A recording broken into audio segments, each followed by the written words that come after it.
I can't believe you made this, my mom said, looking disgusted.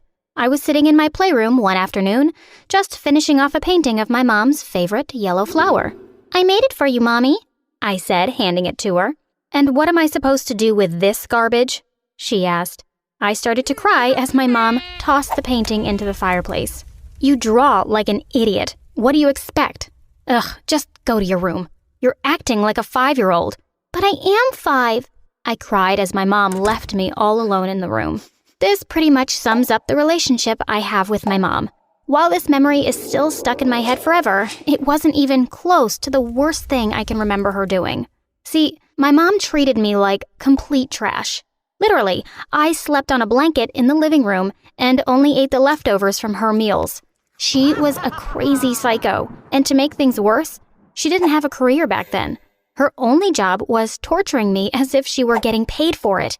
Her crazy ways chased my dad far away from us. He sent us enough money to live off of and left me all alone with this monster. It's not that she hated all kids, though. In fact, this kind of made it a bit worse. When I was in 6th grade, my friend came over and my mom opened the door. Oh, you're friends with this stupid creature?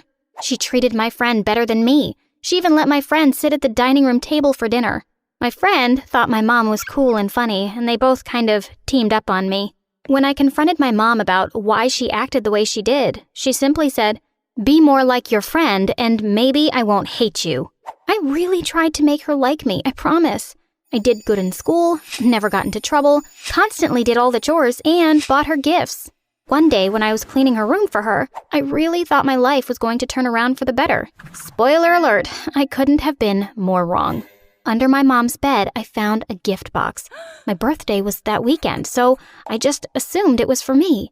I was so excited. On my birthday, she took out the package and started walking towards me. I was crying with happiness, thinking it was for me. When she asked why I was crying like an idiot, I explained that this was the first time she'd ever acknowledged my birthday. She started to laugh. Not in a nice way, but like a supervillain. Your birthday? This is for a friend, you fool. Her birthday party is today. I guess you didn't get the invitation, she said. Later on Facebook, I saw that my friend actually had a party and invited everyone but me. She even invited my mom. I spent my whole birthday crying in my room, all alone. When I was in the 11th grade, my dad stopped sending us money. He had a new wife and a baby. He sent me an apology note and said that he would see me soon, but I knew it wasn't true. I figured my mom would find a job, but she did something crazy unexpected. See, I came home one day and saw this beautiful woman sitting in my living room. I asked her what she was doing in my house, and she said in a foreign accent, "Oh, your mom was right. She does have an ugly daughter," she said. I yelled at her and told her that she had to leave. That's when my mom came in and asked what all of the screaming was about. I tried to tell my mom how the stranger was making fun of me. Her response? "That's no way to treat my girlfriend. You really are rude," Mom yelled. Girlfriend? She ran over and put her arm around the gorgeous woman. My mom explained how she had realized she was a lesbian and she'd fallen in love with a graduate student she met at the park. The girl's parents were incredibly rich, and apparently, my mom took the opportunity to get with her. I didn't know how dumb that girl was. She was 15 years younger than my mom, and they seemed to have nothing in common. Nothing in common besides making fun of me, of course. I thought my mom was bad, but having both of them constantly making fun of me was so much worse. They called me names, stole my stuff, and embarrassed me in front of my classmates. I remember this one time in particular, my mom and her girlfriend drove to my school after class. They made it seem like they were going to pick me up, which was not something they normally did. When I got near the car, her girlfriend threw a soda on my white shirt, and they laughed and drove away. Everyone in my school saw, and not a single person came to help me. I just ran home, crying the entire way. I may not have had friends or family, but I did have one thing: education. I know a lot of people hate school, but class was the only time I ever felt like a person. There was one person who made it particularly special. My math teacher, Mr. White. He was super nice to me, and I did very well in his class. He said, "You're a brilliant kid. I'm sure your mom is proud of you." Oh yeah, exactly the opposite. I continued to do super well in his class. In the beginning, it was because I really liked math. As time went on, I think I worked so hard in his class because he was easy on the eyes, if you know what I mean. He wasn't the most attractive man, but he was young and nerdy, and most of all, super nice to me. When he asked me to compete in an international math competition, I immediately agreed. A private trip to NYC with my biggest crush? Sign me up. I figured my mom would be happy to get me out of the house, but apparently she was happier to see my dreams crushed. She told me no, and it didn't matter how much I begged her. I wrote my teacher a sad email explaining that I couldn't come. What happened next started out like a fantasy. See, around 7 p.m., we heard a knock at the door. I ran over to answer it, and it was him. I'd never seen him outside of a suit and tie, and I have to say, he was actually really attractive. Unfortunately, I wasn't the only one to think so. My mom was all over him. She was only wearing her pajamas and had no shame touching him and leaning over him. As it turns out, I wasn't the only one getting a little jealous seeing their love getting attention. My stepmom was furious. She kept trying to pull my mom away and cover her up with a blanket. It was also obvious that Mr. White wasn't very interested in her, and he kept nervously stepping back. Eventually, my stepmom snapped and yelled, "Honey, you're embarrassing all of us. Leave that poor kid alone. You have a wife." My mom flipped out and growled at my stepmom. "Shut up, stupid." As their fighting continued, Mr. White slipped outside. So much for our getaway. Things only got worse with my mom and stepmom over the weeks following. Their fighting just made it even more difficult for me. When they weren't yelling and throwing things at each other, they would make my life miserable for no reason. The only thing I had to look forward to was Mr. White. I was falling hard, maybe a little too hard, because I started dreaming about him. One night, I had a dream that he and I got married. Pretty embarrassing, right? At least dreams are private, right? Well, the next day, my mom had an evil grin and called me over to talk to her. She pulled out her phone and showed a video of me sleeping. I thought it was creepy, but it was about to be the worst thing ever. "Oh, I love you, Rick White. I really do. I want your babies." She had heard me sleeping and recorded me. Unfortunately, I wasn't the only one in love with Mr. White. She blackmailed me and said that I needed to make the teacher come over more often or she would expose me. It was pretty difficult to convince my teacher to come, but I kept making up situations like, "Oh, I need help with this assignment," or "Oh, I want extra credit." He showed up again, and every time he did, my mom would put on her prettiest dress and bright red lipstick. It was the same cycle of him coming, my mom obviously flirting, and her wife getting jealous and angry. When my stepmom asked why I kept inviting him, I broke down and told her the truth about the video. All she said was that she would take care of it. I thought that meant that she would delete it, but I was so wrong. The final time my teacher came over and my mom started flirting, my stepmom whipped out her phone and showed the video of me to my teacher. I could have died right there of embarrassment.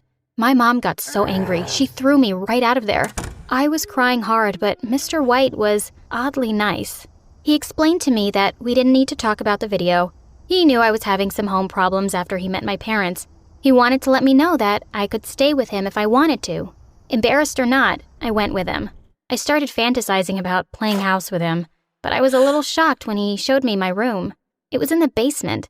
At least it had a bed, which was a step above my last arrangement. To make matters worse, I wasn't alone. I would be sharing the room with Sally. She was another stray that Mr. White had taken in.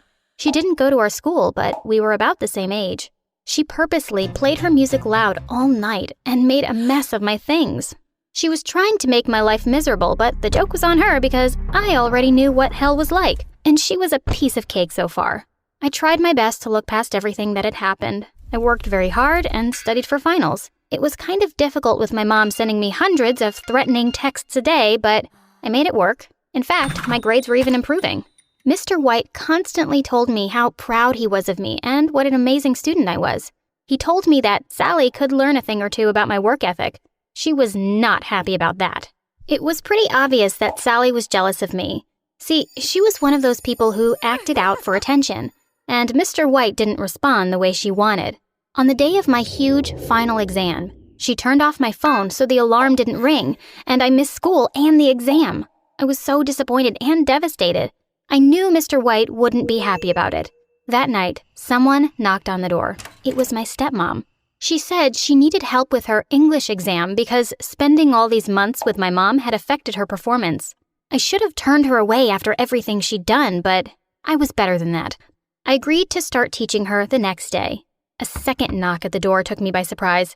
It was none other than Mr. White. Before I could explain what had happened, he went off on a rant about how Sally already explained how I skipped school and did all these horrible things. He wanted to believe that I was a good girl, but it was clear that I was just a rebel. I had only one strike left before he kicked me out. He shut the door in my face before I could explain the situation. I figured it wouldn't be a problem because I was a good student. I was about to be shocked again by Sally's creativity. See, the very next day, when I had my stepmom over for lessons, Mr. White came in and threw me out. Apparently, Sally had told him I was sitting alone in my room with my girlfriend and was making noises, and she was scared. We both knew what she meant to say. That night, I was sent packing all alone. I stayed with my stepmom in her studio apartment for a few days, but it was awkward, and it was time to address the elephant in the room. I decided to go back to my mom. To my surprise, she wasn't angry and didn't say anything to me. I decided to focus on my studies, and I got the scholarship, but Mom was absent almost all the time. Mr. White contacted me and said he wanted me back and that Sally had actually become a problem and he'd realized I was better. There was something creepy about the way he said it. I also thought it was such a jerk move to take kids in and out as he pleased. How long would his kindness last? I said, "Sorry, I'm happy with my life now, and I'll be going to college soon." I was moving to college the week after when Mom suddenly came home with a guest. I couldn't see them, only hear them. The man said, "She has to leave." Mom burst into my room and said, "It's your dad. He wants you to leave now." It turned out that Dad had left Mom because he didn't want kids, and he thought a new baby would be different, but he hated his new life. He knew I was old enough to move out by now, so he had shown back up to reunite with my mom. I didn't know where to go. I went to my stepmom's and found Sally there. She had started to live with my stepmom after the teacher kicked her out. She was my stepmom's new teacher and helped her with her English. Sally was furious when she saw me, and we got into a huge fight. I couldn't have this horrible fighting be in my life again, so I walked out. I slept that night on the steps outside of the house. In the morning, Mom called and told me, "Your dad and I have decided to have you back, but under one condition. You have to get a job and pay me back every cent I spent on you." I was about to say yes when I looked up to see a job poster. Accountant wanted. I knew it was my chance. I said on the phone, "Screw you guys." I applied for the job and got it. I even managed to enroll in college and found the love of my life. We moved into an amazing house, and I thought my life was finally perfect. Until one day, the bell rang. It was my mom. She said that she was broke and Dad had left her again. She needed a place to stay, so against my better judgment, I let her move in. For 3 days, she behaved nicely, but on the 4th, I saw her in her pretty dress and red lipstick trying to flirt with my poor husband. She was batting her eyelashes at him and laughing the way I remembered only too well. Was she already doing this to me again? I couldn't stand it anymore. I'd had enough. I opened the door and kicked her out. If she was going to behave like that, she belonged on the streets, and that's where she could stay.